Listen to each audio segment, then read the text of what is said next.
Mi madre me insultó diciendo que solo era un estorbo, pero cuando necesitó un hijo para firmar su operación, recordó que solo yo estaba ahí. Aún así, no fui. Ahora toda la familia piensa que soy un mal hijo, soy una basura por tratar así a mi madre.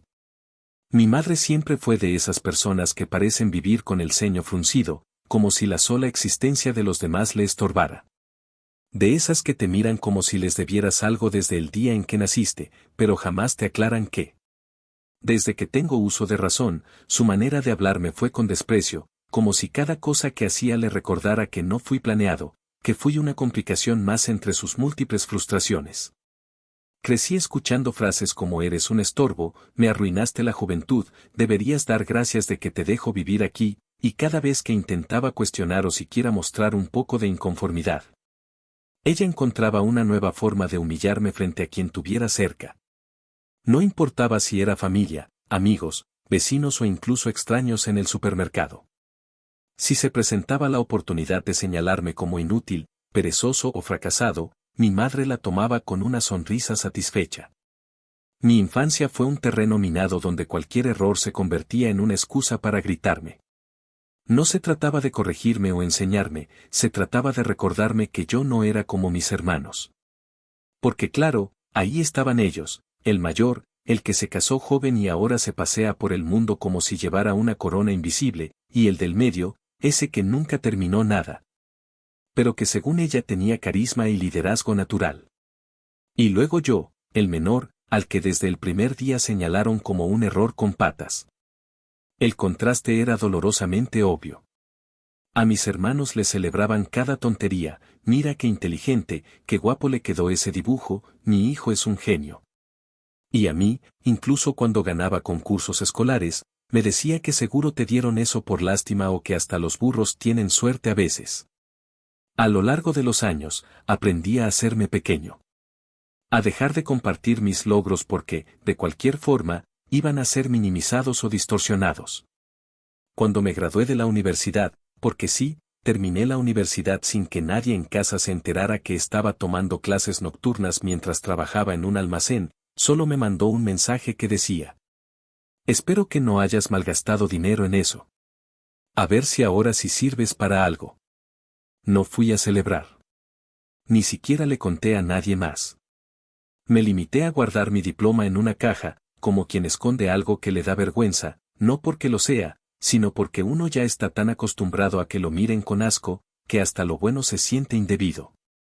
Vivía en casa de mi madre porque, honestamente, con los precios de la renta en Texas y los sueldos de mierda que había conseguido hasta hace poco, mudarme era una fantasía lejana. Y ella lo sabía. Me dejaba vivir ahí no por cariño, sino porque le encantaba poder decir que me mantenía. Nunca aporté poco, eso sí. Yo pagaba mis cosas, limpiaba la casa, hacía reparaciones, cocinaba la mitad de los días, pero nada era suficiente.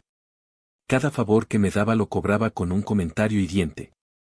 Cada silencio que guardaba para evitar peleas se transformaba en más rabia acumulada. No soy ningún santo, eso también lo reconozco. Hubo veces en que contesté con rabia. Que le dije que estaba harta de su boca venenosa. Que le grité que no merecía tener hijos y lo único que sabía hacer era escupir odio. Pero esas explosiones eran como gotitas en un océano de años siendo su saco de boxeo emocional. Y cada vez que me rompía frente a ella, encontraba la manera de hacerse la víctima. De pronto era ella la madre que lo dio todo por sus hijos, y yo, el hijo desagradecido que le arruinó la vida. Y todos en la familia la creían. Porque ella sabía llorar con maestría, sabía usar las palabras correctas para que el resto pensara que yo era un parásito sin remedio. Nadie preguntaba mi versión. Nadie se interesaba en saber si lo que ella decía era cierto. Y, francamente, después de tanto tiempo, yo ya no tenía ni fuerzas para intentar explicarlo. Hace poco, recibí una llamada de uno de mis primos. Al principio pensé que era para invitarme a alguna reunión familiar que, de cualquier forma, iba a evitar. Pero no. Me llamó para contarme que mi madre había sido llevada de emergencia al hospital. Algo relacionado con el corazón. Según él, estaba grave y necesitaban que alguien firmara los papeles para autorizar una operación urgente. Me quedé en silencio por unos segundos, mientras él seguía diciendo que mis hermanos estaban fuera del estado y que yo era el único hijo que quedaba disponible. En ese momento, no sentí miedo. No sentí culpa. Lo único que sentí fue un vacío seco, como si toda la capacidad de conmoverme ya se hubiera agotado hacía años. Después de esa llamada, llegaron otras.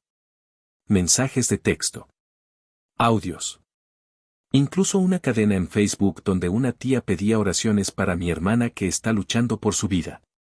En uno de los audios, mi madre, con la voz temblorosa y resentida, dijo: sé que siempre fuiste un inútil, pero firma, no seas cabrón. Ni siquiera fue un ruego.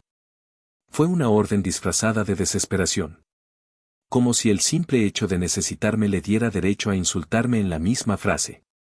Lo escuché una sola vez. Luego lo borré. Y no fui. No sé si fue venganza o simple supervivencia emocional, pero esa fue la primera vez en toda mi vida que me elegí a mí. Y ahora todos me señalan como el hijo malagradecido, como el monstruo que dejó a su madre sola en un quirófano. Me han llamado basura, egoísta, escoria. Pero nadie ha preguntado qué pasó antes.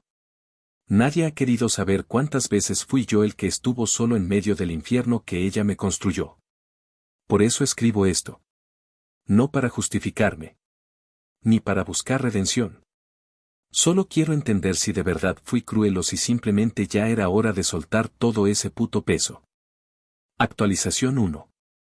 Una semana después de esa primera llamada, mi buzón de voz parecía un cementerio de súplicas, amenazas emocionales y manipulaciones mal disfrazadas de preocupación. Había audios de mis tías diciendo que la familia estaba destrozada por mi indiferencia, otros de mi primo tratando de sonar comprensivo mientras me presionaba para que hiciera lo correcto. E incluso un mensaje de voz de una amiga de mi madre, una señora que no veo desde que tenía 12 años, diciéndome que una madre es una madre y que no importa cuánto dolor haya causado, uno no la deja morir. Ni siquiera sabía cómo había conseguido mi número, pero el tono condescendiente de su voz me dejó claro que había recibido una versión conveniente de la historia. Probablemente llena de mentiras edulcoradas donde yo era un malnacido sin alma y ella, la pobre mujer traicionada por su único hijo disponible. Mientras todo eso ocurría, yo me encerré en mí mismo como no lo hacía desde la adolescencia.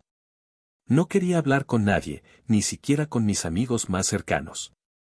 Me limité a trabajar, a comer por obligación y a revisar las noticias con el volumen en silencio.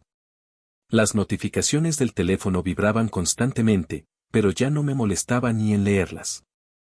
Era como si todo mi cuerpo se hubiera desconectado de cualquier emoción que no fuera el hartazgo. A veces me sorprendía observando por largos minutos el ventilador del techo girando como si fuera lo único lógico en todo este maldito caos.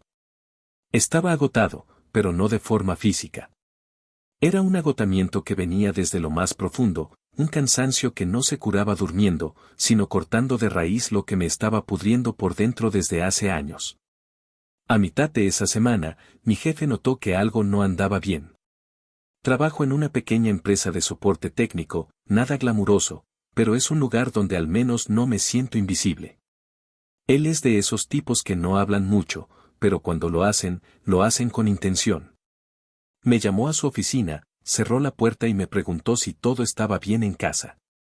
No quise entrar en detalles, pero le dije que mi madre estaba en el hospital, que toda mi familia me estaba presionando para que hiciera algo que no quería hacer, y que no tenía cabeza para lidiar con nada más.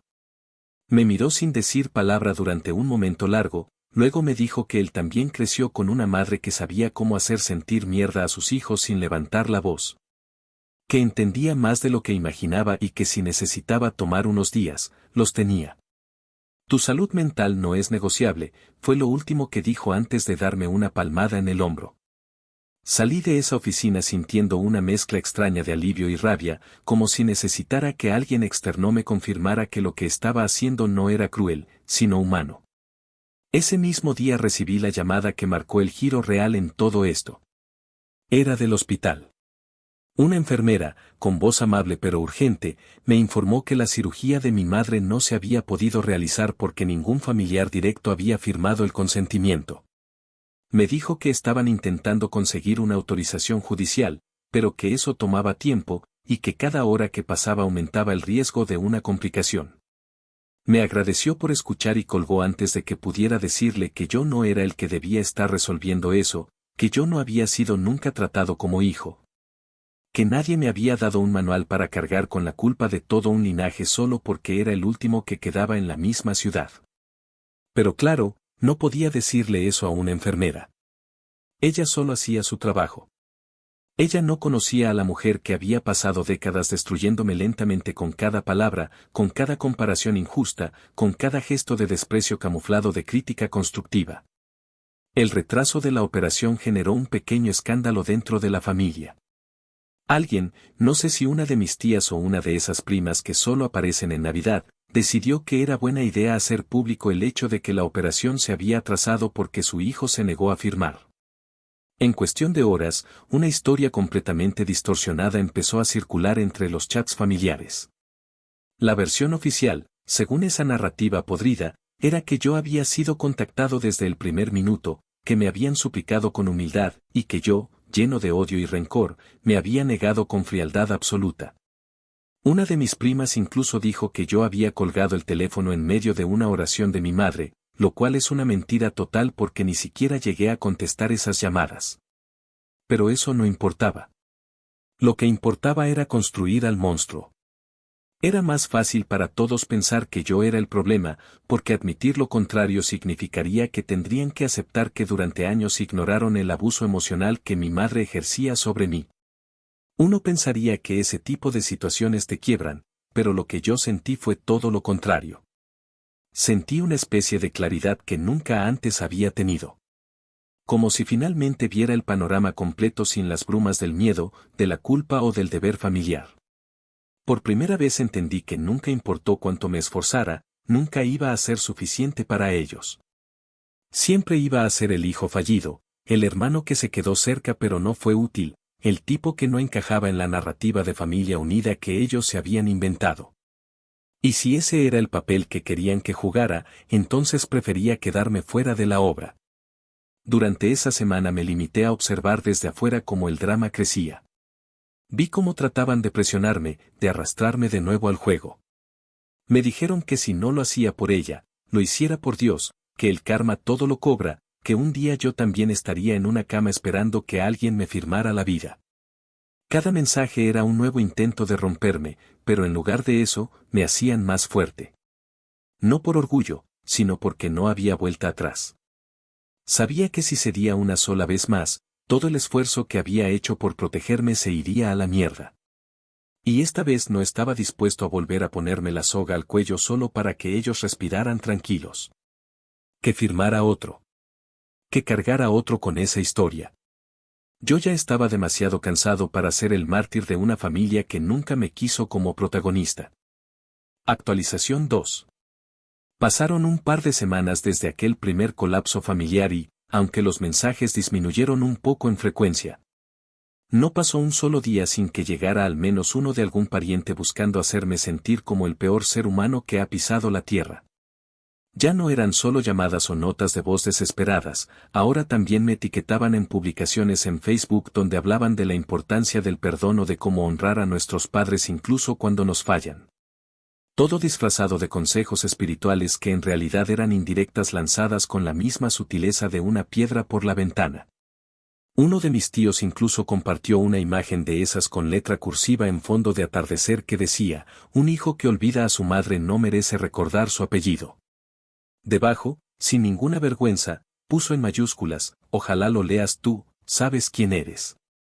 No me tomé la molestia de contestar. No porque me afectara, aunque sí, dolía, sino porque ya había llegado a ese punto en el que uno entiende que todo lo que digas será usado en tu contra, incluso si tu único pecado fue protegerte. Pero la historia no paró ahí. Una tarde, mientras salía de la oficina, recibí un mensaje que me hizo detenerme en seco en medio del estacionamiento. Era de mi hermano el del medio, el de Seattle, ese que se había autoexiliado para reinventarse y que vivía posteando frases de autoayuda mientras vendía marihuana legal en un dispensario medio hippie. El mensaje, sin ningún tipo de saludo ni contexto, decía, firma tú los papeles del hospital, bro. Te hago un depósito esta semana y te lo compenso. Lo leí 3 veces antes de reaccionar. No había una sola palabra de preocupación real. No había un "¿cómo estás?", ni un "gracias por estar ahí". Solo un intento de delegar su responsabilidad desde la distancia, como si todo se tratara de una transacción comercial más. Como si firmar un puto consentimiento médico fuera lo mismo que prestarle $20 para gasolina. Lo peor fue que ni siquiera me sorprendió. Ese era él. Siempre ha sido así. El tipo que nunca aparece cuando hay que arremangarse, pero que alza la mano cuando hay aplausos. El que huye cuando la mierda llega al cuello, pero que luego se presenta como víctima cuando las consecuencias explotan. Mi respuesta fue breve y honesta. Le mandé una captura de pantalla de la aplicación de Selle con el mensaje "envíame 1.000.000 y hablamos". Su contestación, fiel a su estilo, fue un emoji de dedo medio. No hubo más intercambio. Nada de eso fue un diálogo. Fue solo una demostración perfecta del tipo de hermano que era y del tipo de familia que me rodeaba. Ellos no querían unidad, querían un chivo expiatorio. Y como era el único que seguía viviendo en la misma ciudad que mi madre, el único que no se había largado del todo, para ellos eso era suficiente para cargarme con todo lo que los demás evitaban. Esa noche, mientras pensaba si había algo que pudiera hacer para desconectarme de todo sin tener que desaparecer del mapa, recibí un mensaje inesperado de una prima que no hablaba conmigo desde hacía años. Siempre pensé que ella era más neutral, que no se metía mucho, así que me tomé el tiempo de leerlo. Me dijo que había ido a visitar a mi madre al hospital, que la encontró decaída pero estable, y que según los doctores, la operación no se había realizado por falta de un familiar que autorizara. Pero que ya habían logrado avanzar con una orden judicial. La intervención estaba programada para el día siguiente. Está triste porque cree que tú la odias, fue la última línea de su mensaje. Me quedé mirando esas palabras como si me las hubiera escrito un extraño. Triste. Como si todo lo que ella había sembrado no tuviera nada que ver con esta cosecha. Como si mi distancia hubiera nacido de la nada, como si jamás hubiera existido una historia de insultos, de desprecio, de humillaciones en cada etapa de mi vida.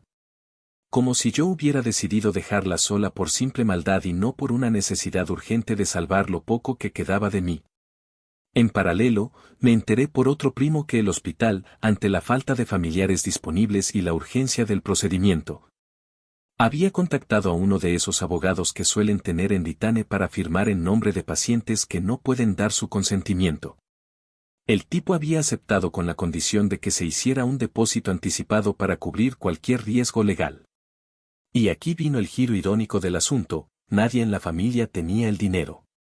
Ni mis hermanos, ni mis tías, ni los primos que tanto gritaban desde sus sillas. Y de pronto empezaron a correr rumores de que yo sí podía pagar, que tú eres el que tiene trabajo fijo, que el más joven siempre debe cuidar a los viejos. Incluso alguien llegó a decir que yo estaba dejando morir a mi madre por orgullo cuando en realidad ellos estaban simplemente demasiado cómodos viéndome cargar con todo desde la distancia. En medio de ese nuevo circo, me llamó una antigua vecina que todavía mantenía contacto con mi madre. Me dijo que la había acompañado al hospital, que ella estaba llorando desconsolada porque su hijo menor no quería verla ni salvarla. Quise explicarle que la relación entre nosotros no era tan simple, que había heridas que no se curan con una llamada, pero me detuve. ¿Por qué? ¿Para qué? Nadie quiere oír esas cosas. Nadie quiere saber que una madre puede ser cruel. Es más fácil pensar que los hijos que se alejan son unos ingratos sin corazón. Así que solo le agradecí por estar ahí con ella y colgué. Me sentí extraño después.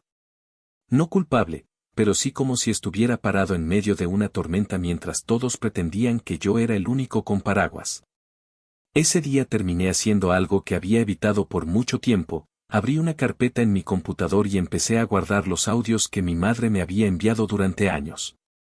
Los de cuando me llamaba fracasado. Los de cuando me decía que yo no era hombre, que nunca iba a valer nada, que ojalá me muriera sin descendencia para que nadie heredara mi estupidez. Los que borré tantas veces intentando seguir adelante. Los busqué en respaldos antiguos, en nubes olvidadas, en conversaciones que nunca pensé recuperar. No sé bien por qué lo hice, pero sentí que necesitaba armar un archivo. Un escudo. Un recordatorio de que lo que estaba viviendo no era producto de mi maldad, sino de años acumulando silencios que me estaban ahogando. Y así, mientras toda la familia jugaba a la telenovela del hijo maldito, yo me dedicaba a reconstruir mi verdad. No para publicarla. No para vengarme todavía. Solo para no olvidarme de ella. Porque a veces, cuando la presión es tanta, uno empieza a dudar de su propia memoria. Y yo necesitaba recordarme que no estaba siendo cruel. Estaba siendo coherente. Y eso, en una familia como la mía, es casi un acto de guerra. Actualización 3. 3 semanas después, el silencio que se había instalado brevemente en mi vida fue roto de la forma más grotesca posible. La cirugía de mi madre, aquella que tanto habían dramatizado como inminente e inevitablemente mortal si no era firmada por mí, se realizó con éxito. El abogado que el hospital contrató para asumir el rol de representante legal firmó los papeles y todo se llevó a cabo sin complicaciones médicas mayores. La intervención duró varias horas, y aunque hubo ciertos riesgos, salió del quirófano viva y con un pronóstico bastante estable. Me enteré no por alguien de la familia que quisiera compartir una noticia, sino porque mi prima, la misma que antes me había escrito tratando de sonar neutral, subió una historia en Instagram desde la habitación del hospital con un pie de foto que decía: "Nuestra guerrera salió adelante. Gracias por todas sus oraciones". No hubo agradecimiento a nadie en específico.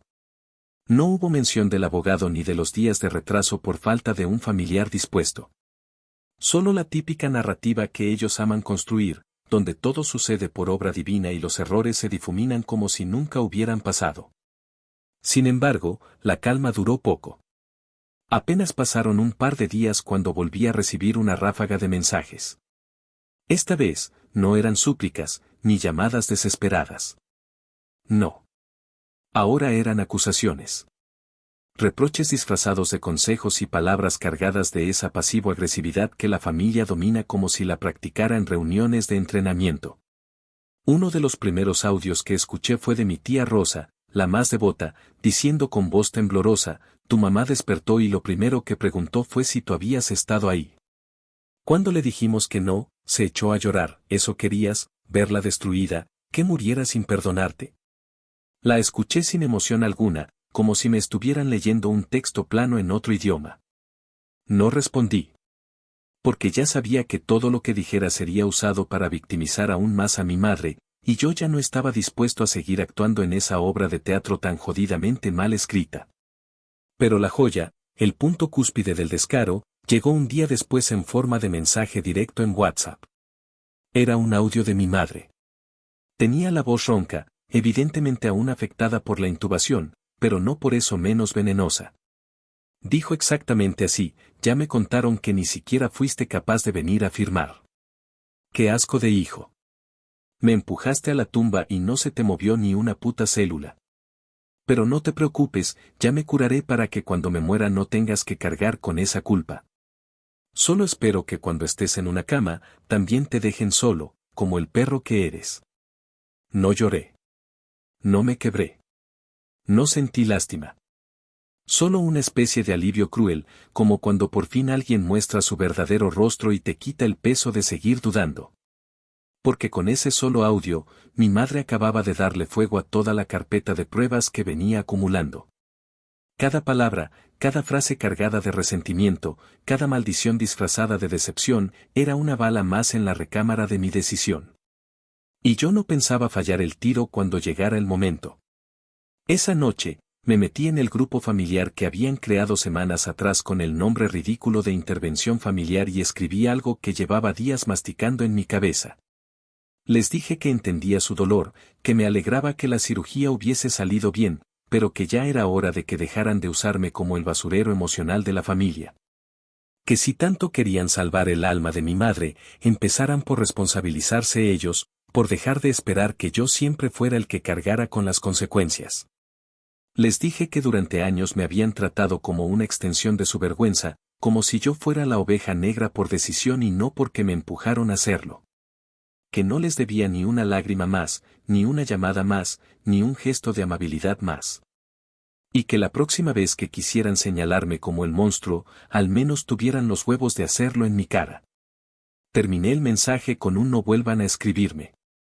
No estoy disponible para seguir siendo el saco de sus culpas pendientes. Luego me salí del grupo sin leer ninguna de las respuestas que, estoy seguro, llegaron en estampida. Lo que siguió después fue el caos. Al día siguiente, mi correo personal se llenó de mensajes de familiares que ni siquiera estaban en el país, diciéndome que me había pasado, que había perdido el respeto, que podías decir las cosas sin ser tan cruel. Uno incluso me dijo que hay formas de expresar el dolor sin quemar puentes, como si alguien me hubiera dejado uno solo en pie. Pero eso no fue lo peor. Lo peor fue cuando, esa misma tarde, me llegó un correo del hospital. Un documento adjunto que detallaba la cuenta final del procedimiento. Entre la cirugía, los honorarios del abogado, las noches de terapia intensiva y el equipo de recuperación, la deuda ascendía a una cifra que francamente me mareó al verla, más de $60,000. El nombre de mi madre estaba en el encabezado, pero debajo, en letras pequeñas, había una sección titulada Posibles responsables subsidiarios y ahí estaba mi nombre, junto con el de mis hermanos. Me quedé en blanco por varios minutos. El corazón me latía como tambor, no por la deuda en sí, sino por el descaro de que intentaran pasarme parte de esa factura, como si mi sola existencia implicara automáticamente que yo debía poner el pecho por todo. Tuve que hablar con un abogado. No fue barato, pero valió cada centavo. Él me explicó que no podían obligarme a pagar nada si no había firmado previamente como responsable. Que mientras no hubiese firmado ningún consentimiento, ningún seguro, ningún pagaré, ellos no podían ir tras mí. Me tranquilizó saberlo, pero la rabia que sentí al saber que la familia estaba empezando a mover hilos para que yo cubriera parte de esa deuda no me la quitó nadie. Porque claro, ahora que la urgencia médica había pasado, lo que quedaba era la factura, y eso sí era importante para todos. Ya no era un tema de afecto, de reconciliación o de familia. Era dinero. Y cuando se trata de dinero, todos muestran su verdadero interés. Uno de mis hermanos me escribió apenas 2 horas después de que recibiera el correo del hospital, con un mensaje tan hipócrita que tuve que leerlo 2 veces. Sé que estás molesto, pero si nos unimos los 3, no se siente tanto. Son solo 20,000 por cabeza.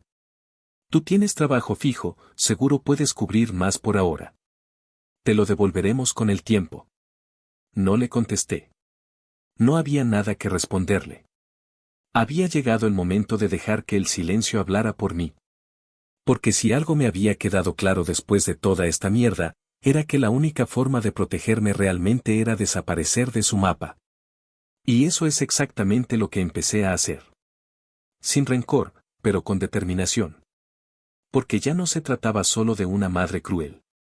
Se trataba de una familia entera acostumbrada a que yo cargara con lo que ellos eran incapaces de sostener. Y esta vez, no lo iba a permitir. Esta vez, me iba a salvar a mí. Aunque me llamaran basura. Aunque me señalaran como traidor. Aunque mi nombre quedara tachado en todas las reuniones familiares futuras. Porque por primera vez en mi vida, ser el malo de su historia me parecía mucho mejor que seguir siendo el mártir de la mía. Actualización 4. Un mes después de la cirugía, cuando la familia empezó a bajar la guardia y creyó que el tiempo iba a curar la tensión como si todo hubiera sido solo un malentendido pasajero. Llegó el verdadero momento en que todos empezaron a mostrar las garras de verdad. Ya no había excusa médica con la cual manipularme, ya no existía una urgencia que justificara sus chantajes emocionales ni una cama de hospital que les sirviera de altar para sus hipócritas lamentos familiares. Lo único que quedaba sobre la mesa era la factura de la realidad, el precio literal de todos los años en que dejaron que mi madre escupiera veneno sobre mí mientras ellos fingían no escucharlo. Y ahora, por más que intentaban barrerlo debajo de la alfombra, la deuda no desaparecía con rezos ni con mensajes cursis de unidad. El hospital había enviado el desglose de gastos a todos los nombres vinculados en el expediente y la mayoría se desentendió con la facilidad con la que uno lanza un envoltorio vacío por la ventana. Pero conmigo no pudieron hacer lo mismo. No porque tuviera obligación legal, sino porque sabían que yo era el único que todavía vivía en la ciudad, el único que trabajaba bajo contrato estable, el único que podría, según su lógica retorcida, sacrificarse un poquito. El colmo fue cuando alguien, sin ningún tipo de vergüenza, filtró en el grupo familiar que yo estaba por firmar contrato con una compañía tecnológica que me había ofrecido un bono de bienvenida bastante alto. No sé quién fue, aunque no me costó demasiado imaginarlo. Era de esperarse que en cuanto olieran dinero en mi entorno, cambiaran el discurso de él nos odia por el de bueno, él sí puede ayudarnos. No faltó el primo que escribió por mensaje privado, tratando de sonar amable, preguntando si había alguna forma de negociar la situación con el hospital. Ni hablar de las dos tías que reaparecieron de la nada como si fueran parte del Club de la Caridad, enviándome textos donde decían cosas como sé que tienes buen corazón o Dios premia a los que dan sin mirar a quién. Una incluso llegó al descaro de sugerirme que si pagaba la deuda en silencio, sin hacer tanto escándalo, todos lo recordarían con gratitud. No respondí ninguno de esos mensajes. Ni uno solo. Porque todos partían del mismo punto podrido, que yo debía pagar por el daño que ellos mismos permitieron durante toda una vida, como si haber sobrevivido a los gritos, los desprecios, las burlas y los años de ninguneo no fuera ya suficiente factura. Fue entonces cuando decidí dar un paso más allá. Abrí una carpeta en Google Drive, la misma donde había guardado los audios de mi madre insultándome, y comencé a organizar todo como si fuera un expediente. Incluí transcripciones, fechas, capturas de pantalla, incluso conversaciones viejas que había tenido con mis hermanos donde ellos mismos reconocían el trato abusivo de mi madre hacia mí. Porque sí, en privado muchos de ellos sabían lo que pasaba, lo aceptaban, incluso se solidarizaban un rato. Pero nunca movieron un dedo para frenarlo. Eran cómplices pasivos, el tipo de personas que creen que con quedarse callados ya están siendo neutrales, cuando en realidad solo están dejando que todo se pudra mientras aplauden por dentro. Ese archivo no era para publicarlo todavía. No era una venganza inmediata. Era simplemente una manera de protegerme, de armarme ante cualquier nueva campaña de difamación o ante cualquier intento de volverme a arrastrar a su narrativa. Y al mismo tiempo, también fue una forma de poner en orden mi propia historia, de no dejar que ellos la reescribieran a su antojo con su maldita habilidad para maquillar la realidad. La situación económica en la casa de mi madre no era la mejor. Eso era obvio desde hace años, pero ahora, con las facturas médicas encima y sin una fuente de ingreso estable, el castillo de cartas empezó a temblar. Ella no tenía ahorros. Nunca pensó en eso. Siempre asumió que alguien la iba a salvar llegado el momento. Que alguno de sus hijos exitosos iba a aparecer con una chequera y un abrazo, y todo se resolvería como en las películas. Lo irónico era que durante años me usó como sinónimo de fracaso y ahora que sus hijos modelo habían desaparecido, solo quedaba yo, el fracasado con empleo, el estorbo con estabilidad. Eso sí, ni un solo mensaje de ella fue de disculpa. Ni una frase que insinuara remordimiento. Todo seguía siendo exigencia, indirectas, victimismo, y una capacidad increíble para manipular a todos a su alrededor para que me hicieran sentir que yo era el que estaba equivocado por no caer en la trampa. Una tarde, recibí una llamada de una señora que decía ser trabajadora social asignada al caso de mi madre. No sé cómo obtuvo mi número, pero hablaba con ese tono amable y neutro que usan los profesionales que intentan resolver conflictos sin meterse demasiado. Me dijo que estaban buscando opciones para resolver la deuda médica, que se estaba evaluando la posibilidad de acceder a un plan estatal o algún tipo de condonación parcial. Pero que necesitaban saber si algún familiar cercano estaba dispuesto a asumir parte del proceso. Mi primera reacción fue quedarme en silencio. Luego, con calma, le dije que yo no tenía ningún interés en participar. Que si alguien en esa familia quería resolver el tema, que lo hicieran sin contar conmigo. Ella no insistió demasiado. Se limitó a agradecer mi tiempo y colgó. Pero ese día confirmé que ya me estaban intentando meter por la vía institucional, que estaban tratando de buscar cualquier resquicio legal para que yo terminara firmando algo. Fue entonces cuando decidí ir un paso más allá. Llamé a mi abogado. Le conté todo. Le mostré cada documento. Le reenvié los mensajes. Y él, sin perder la compostura, me dijo algo que aún hoy tengo grabado: tú no estás huyendo de una responsabilidad. Estás protegiéndote de un abuso que lleva años normalizado. Y eso no es solo legalmente válido, es emocionalmente necesario. Con su ayuda, preparé una carta formal de negativa. Un documento claro y firme donde constaba que no asumía ninguna deuda médica, que no firmaba ningún consentimiento retroactivo.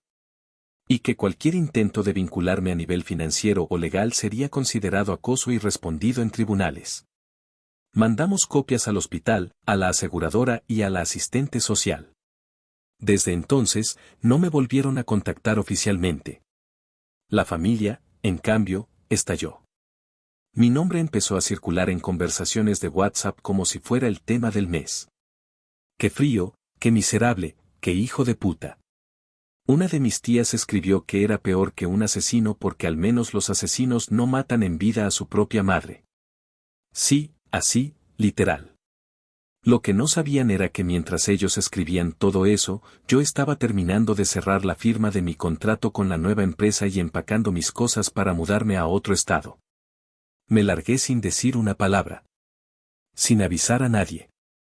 Cambié de número, bloqueé redes sociales, configuré todo para que nadie pudiera encontrarme si no tenía mi permiso. No me fui huyendo.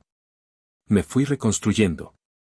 Porque si algo aprendí en esas semanas es que la única manera de tener paz, cuando te han criado con guerra, es dejar de pedir permiso para respirar.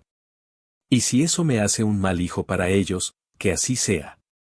Porque al menos ahora, por fin, soy un buen ser humano para mí. Actualización 5. 2 meses después de haber desaparecido por completo del radar familiar, cuando ya me había instalado en un pequeño pero cómodo apartamento en las afueras de Denver. Creyendo que al fin podría respirar sin que nadie me arrastrara de nuevo al infierno emocional que dejé atrás, me llegó el último coletazo de esa historia. Ya ni siquiera estaba pendiente de sus vidas.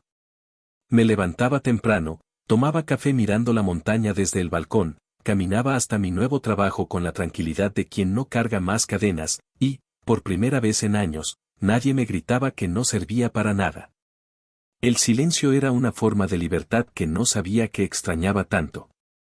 Pero incluso en medio de esa paz recién adquirida, el pasado no suelta fácil. Porque cuando uno ha sido el chivo expiatorio de toda una familia, cualquier ausencia prolongada empieza a doler más que cualquier palabra. Y en su caso, su dolor siempre viene envuelto en rabia, culpa y necesidad. La primera señal de que algo se estaba gestando fue un mensaje que me llegó por LinkedIn. Lo cual ya debería haber sido una señal de alarma. Era de una prima lejana, de esas que apenas si me dirigían la palabra en las fiestas de Navidad, pero que ahora, mágicamente, querían saber cómo estaba. Me decía que tía está muy mal, que las cosas se han puesto feas, y que si no es por ella, hazlo por la familia. Ni siquiera respondí. Archivé el mensaje y bloqueé el perfil. Pensé que con eso bastaba, pero no. En cuestión de días, mi nombre apareció en una campaña pública que me dejó con la boca abierta. Mi madre había creado, o alguien lo había hecho en su nombre, una cuenta en GoFundMe titulada Ayudemos a una madre abandonada por su hijo. Sí, así, sin filtros, sin pudor, sin el más mínimo respeto. Usaron una foto suya en bata de hospital, con los ojos hinchados y la cabeza recostada sobre una almohada, y un texto que era básicamente una novela llena de medias verdades y manipulaciones baratas. Decía que su hijo menor la había dejado sola en el momento más crítico de su vida, que se había negado a pagar la deuda que su salud había generado, y que ahora, sin casa, sin seguro, y con el corazón enfermo, no le quedaba más opción que recurrir a la bondad de desconocidos. En ningún lado mencionaban a mis hermanos. Ni al mayor que se largó a Tijuana sin mirar atrás. Ni al del medio que había desaparecido con su dispensario de marihuana como si no tuviera madre. La historia estaba cuidadosamente diseñada para ponerme a mí como el monstruo absoluto, el ingrato, el demonio que se negó a cuidar a la mujer que le dio la vida. Y lo más jodido de todo es que la campaña empezó a recibir donaciones. Gente que no tenía ni idea de quién era yo empezó a dejar comentarios del tipo qué horror, pobre señora, ojalá su hijo vea esto y se arrepienta, maldito bastardo, ojalá nunca tenga paz. Y ahí entendí que la guerra no había terminado. Solo había cambiado de terreno. Lo primero que hice fue respirar hondo. Lo segundo, contactar a mi abogado.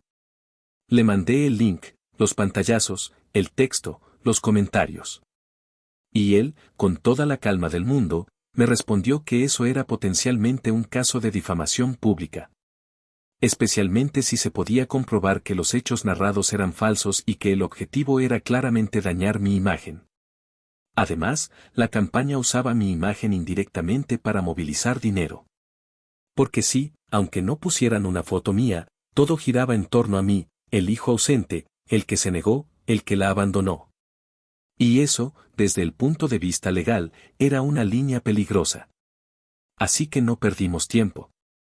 Armamos una denuncia formal, enviamos una carta de cese y desistimiento a los organizadores de la campaña, con pruebas de que había antecedentes de abuso, de insultos, de maltrato verbal, y de que existían múltiples familiares que podían haber asumido ese rol pero eligieron no hacerlo.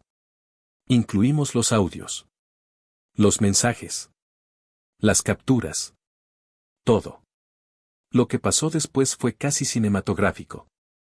A los pocos días de enviada la carta, GoFundMe suspendió la campaña. El dinero recaudado fue congelado y luego devuelto a los donantes. Y en cuanto eso ocurrió, el infierno volvió a abrirse. Mi tía Rosa me llamó desde un número desconocido, gritando como una loca, diciendo que yo había destruido la última esperanza de mi madre, que cómo me atrevía a humillarla así. Que todos sabían que yo tenía los recursos para ayudar pero prefería verlas arrastrarse. Le colgué sin decir una palabra. Luego llegaron los correos. Que Dios te perdone, espero que nunca necesites a nadie, vas a morir solo. Y aún así, nada me dolió más que el último mensaje de mi madre. Fue corto, seco, y absolutamente revelador, nunca pensé que fueras tan basura.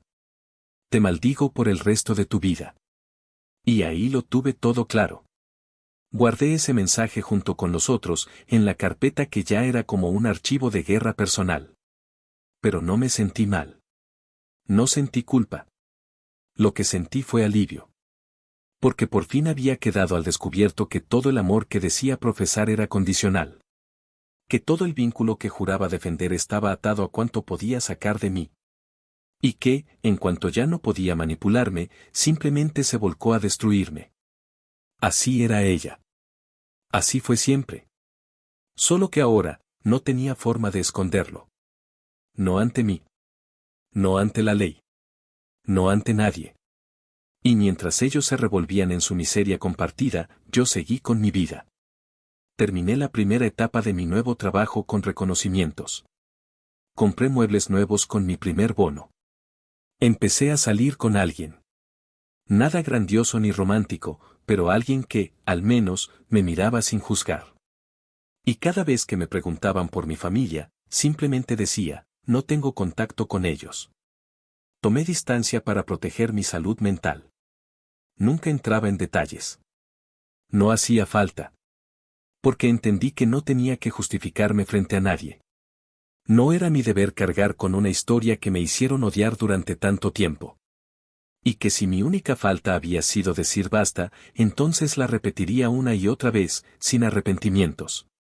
La última noticia que supe fue que mi madre había tenido que mudarse con una de mis tías en un barrio periférico, porque su casa, la misma donde tantas veces me gritó que era una carga, había sido embargada.